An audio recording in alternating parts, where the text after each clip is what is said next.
I need to check my CR12s. Show us the volume that you're checking for us to look at together.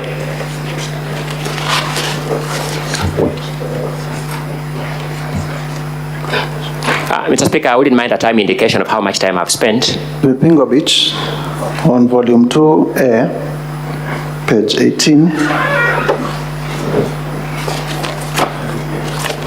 You spent 40 minutes of the 2 hours, and Thank you. there's an additional 10 minutes for when we had a problem with the video. Thank you so much, Mr. Speaker. Give us the page number kindly. Page number 18 of 123, volume 2A. Yes, proceed. Who owns the Pingo Beach? Keith Ikino Rigathi, Kevin Gachagua Rigathi, and the estate of the deceased James Derito Gachagua. Let me go back to the beginning. You're a lawyer by profession. Yes, I am. You know the meaning of ownership of a company. Yes, I do. How is ownership of a company manifested? In shareholding and... Okay. How many shares does Keith Ikino Rigathi hold? According to your own exhibit.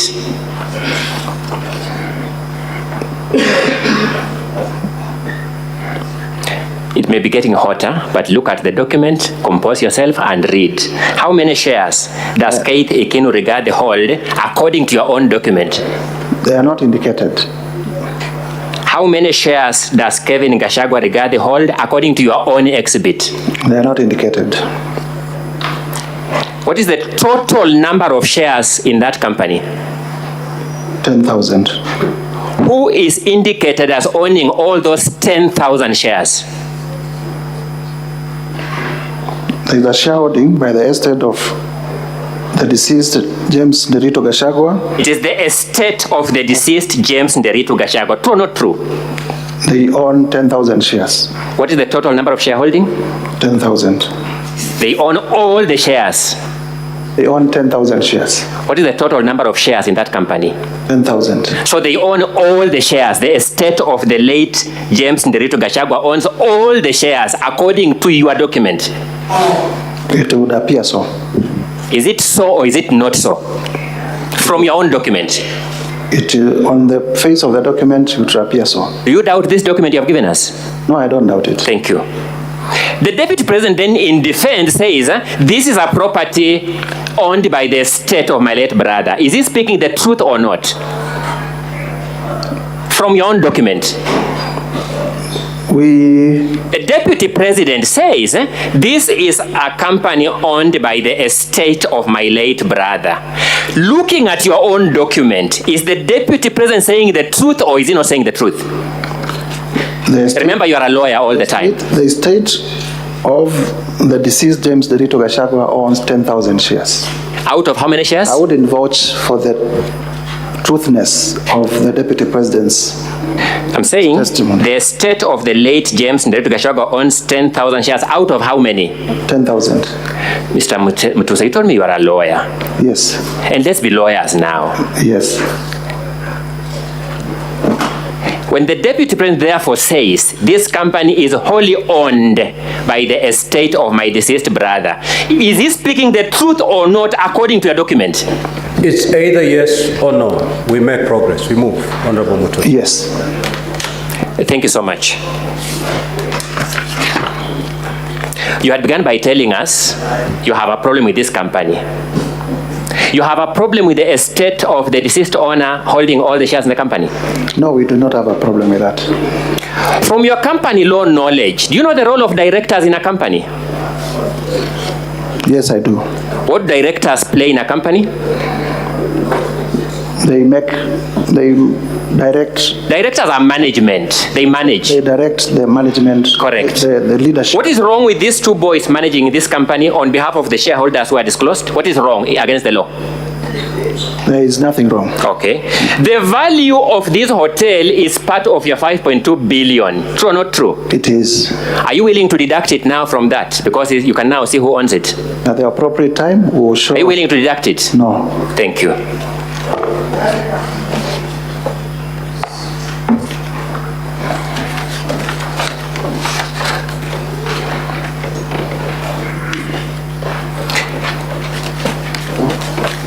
So So I was proceeding for you stopped me to deal with the Pingo and I've dealt with it. I hope to your satisfaction. Are you satisfied? We can proceed. Heartland Supplies Limited, what problem do you have with it? If you could remind us, that was page? Oh, sorry, page 20 of 85, company number 14. Volume 1, eh? Volume 1, yes.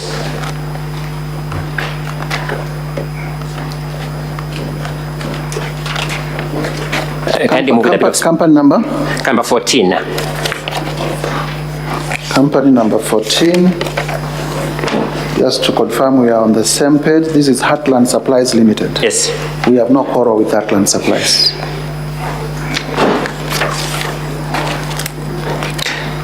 Page 21, paragraph 17, Mothers of the Land Limited. What problem do you have with it? We have no quarrel with Mothers of the Land. Number 18, Pioneer Medical Kenya Limited. What problem do you have with it? We don't have a problem with it. Overleaf, page 22, Reader Furniture Mart Limited. What problem do you have with it? We do not have a problem with it. Royal Crimson Ventures Limited. What problem do you have with it? No, not at all. Technical Supplies and Services Limited. What problem do you have with it? We do not have a problem with it.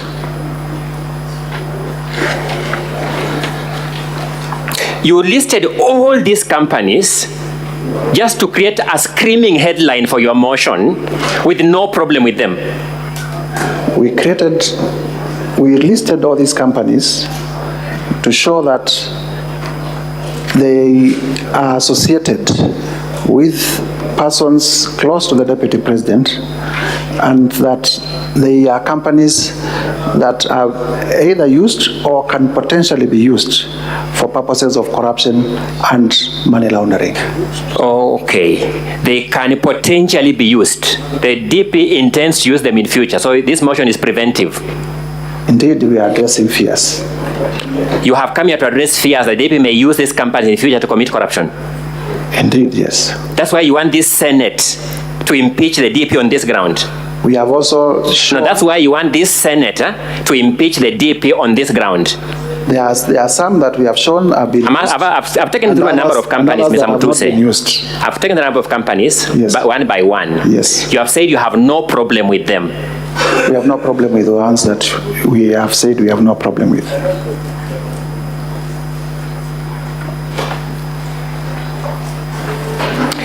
Let's go to paragraph 70.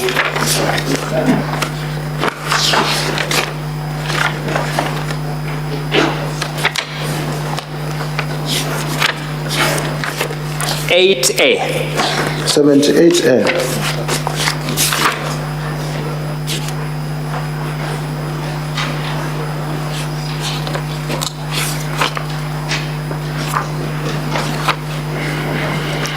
His Excellency Rigathi Gachagua bullied Kenya Medical Supplies Agency officials into awarding a tender for the supply of mosquito nets to Crystal Kenya Limited.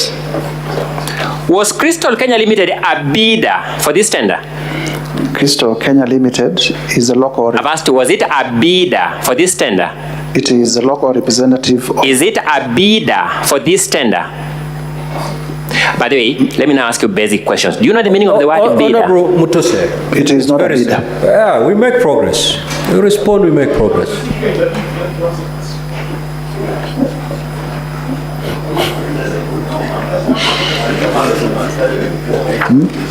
So let's read the allegation, the particulars. Yes. It says, His Excellency Rigathi Gachagua bullied Kenya Medical Supplies Agency officials into awarding a tender for the supply of mosquito nets to Crystal Kenya Limited. Was Crystal Kenya Limited in fact awarded that tender? They were not a bidder. Were they in fact awarded that tender as your ground alleges? No, they were not. So why are you alleging that they were bullied into awarding the tender? Why are you alleging when they were not awarded?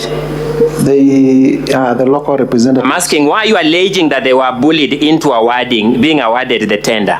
Because they are the local representatives of Shobika, the company that is under investigation for this tender. Your ground says His Excellency Rigathi Gachagua bullied KEMSA officials into awarding a tender for the supply of mosquito nets to Crystal Kenya Limited. his proxy company, full stop. Is that allegation correct? Is that allegation true? There was no award to... Is that allegation true? It is true to the extent that they are the local representatives. That His Excellency Rigathi Gachagua bullied KEMSA to award a tender to Crystal Kenya Limited, his proxy company. Shabika, represented by... I'm asking you a different question. Your allegation is that KEMSA was bullied to award a tender to Crystal Kenya Limited. Full stop. Am I reading it correctly, by the way?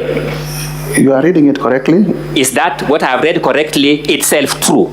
In the narrow sense, it is not true. Thank you so much.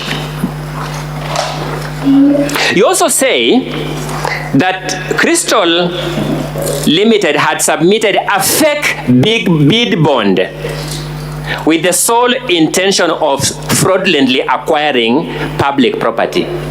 What do you mean by a fake bid bond? An irregular bid bond. What do you mean by an irregular bid bond? Bid bond that was found not to meet the requirements. What was the irregularity that was found in that bid? I guess that is why ESCC... No. What was the irregularity? You don't know about the allegation here. What was the irregularity that was found with that bid bond?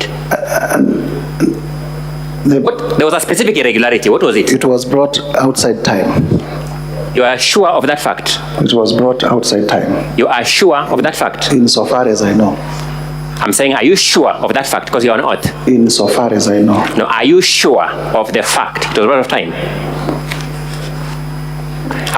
Are you sure of the fact that it was brought out of time? Insofar as I know.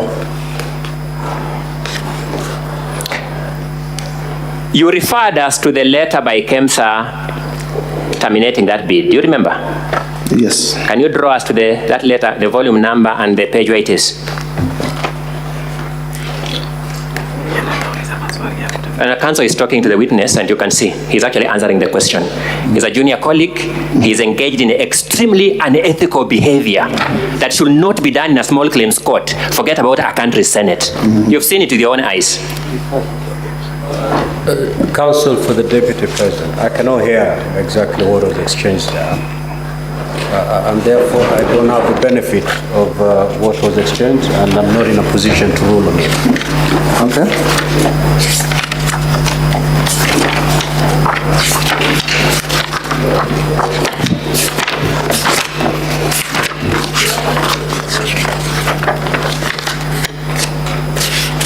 Let's make progress. Yes, I'm coming to you shortly.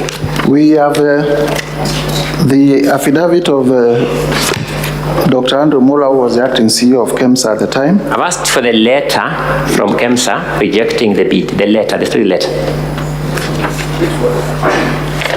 In our volume 1, from page 67, you are asking for which letter?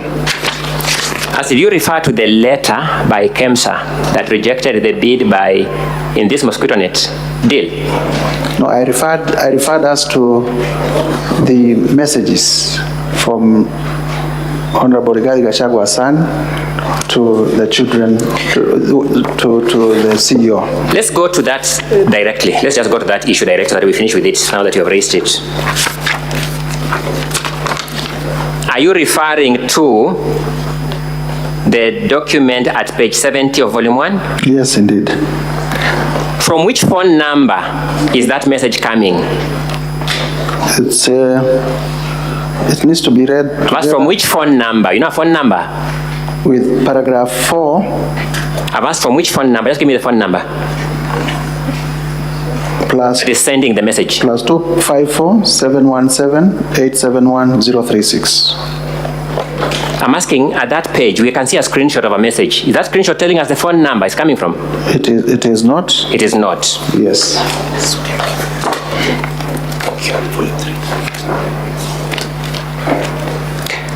Thank you, Mr. Speaker. I now want to deal with the document I had looked at earlier. Let's look at volume 3 of the governor's, the deputy president's documents. You have it.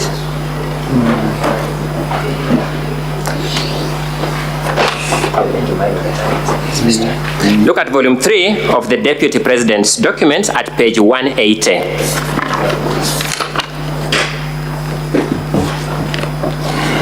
Yes, there we are. That is a letter from KEMSA.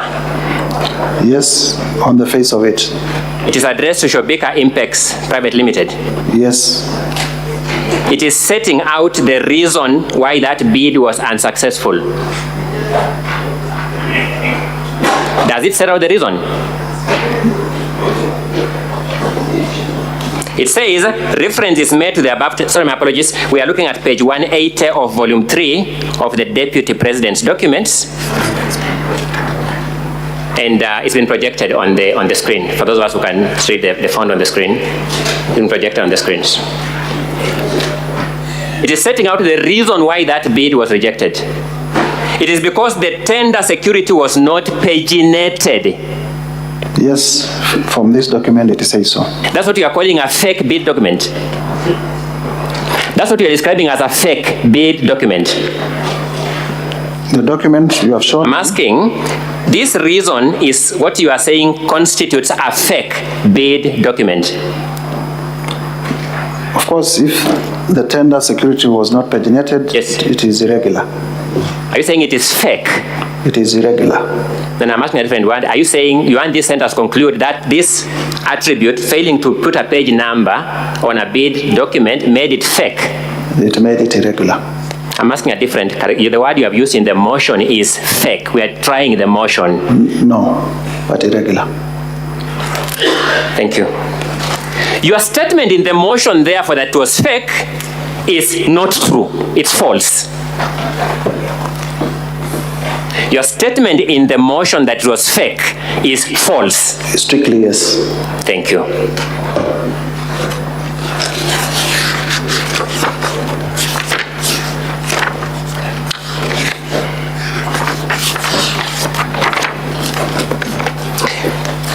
Let me move to a fairly different limb of argument. And this is now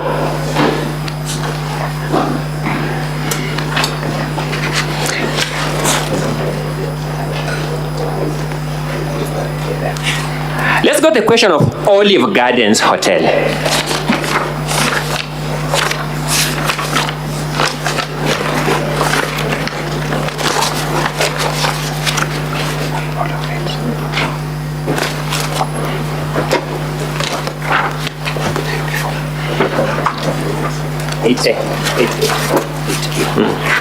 Have it. I don't.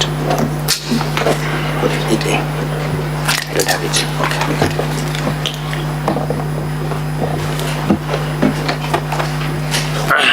Thank you, Mr. Speaker. We have some massive documents here. Sometimes let's deal with the affidavit of Peterson Njomo Mushira. Indeed.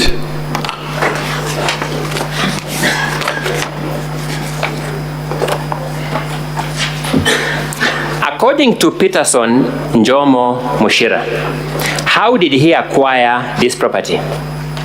Rather, how did his company, that's the correct way of putting it, isn't it? TM Engineering, yes? How did his company acquire this property? The process of acquisition. He says he entered into a secret arrangement with the Honorable Rigathi Gachagua to purchase the property on their... Who was purchasing the property?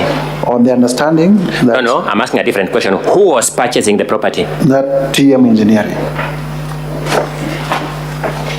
The purchaser of the property is TM Engineering? Yes.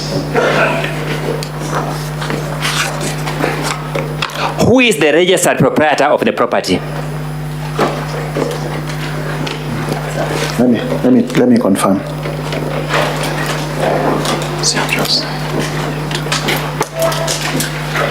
This is the Olive Gardens.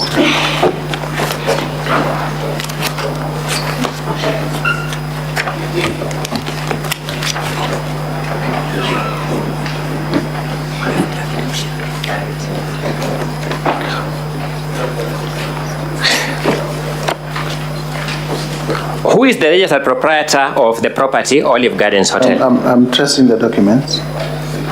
Olive Gardens, the registered proprietor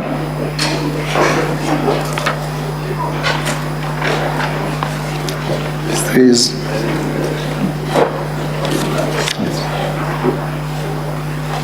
Philip Wanjema Kago. Sorry? Philip Wanjema Kago. Is it?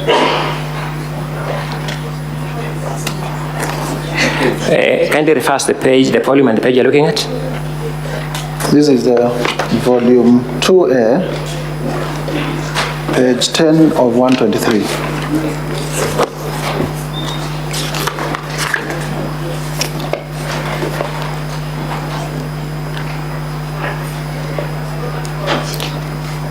So who is that?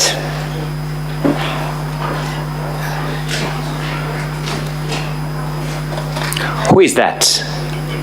Is Philip Wanjema Kago. I'm asking, who is he? Do you know him? I don't. Let's look at your affidavit of Njomo. Yes. First, you concede, he says the deputy president requested him to buy the property. In No, he requested him to buy the property as a fact. in the deputy response. I'm talking about what Njomo is saying. Njomo is saying the deputy president requested him to buy the property. They entered into a secret arrangement. Requested him to buy the property. As a matter of fact, yes? Yes. He bought the property. Yes? Yes. On certain terms of a secret arrangement, according to him. That the arrangement was that? That the deputy president would buy the hotel. Would buy the hotel from him. By refunding the No, would buy the hotel from him by refunding the money. Yes. Has he in fact bought it?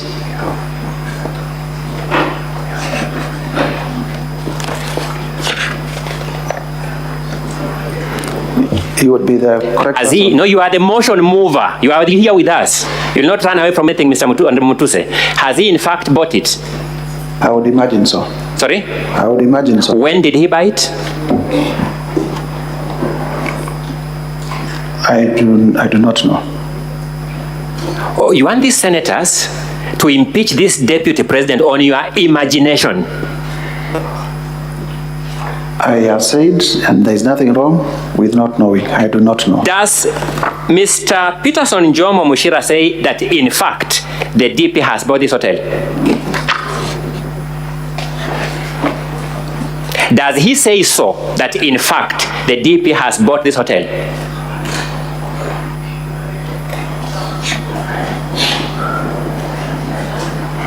He says. Does he say that in fact the DP has bought this hotel, yes or no? He says. Does he say that the DP has in fact bought this hotel, yes or no? He says that the deputy president would buy the hotel from me by refunding the purchase price of 412 million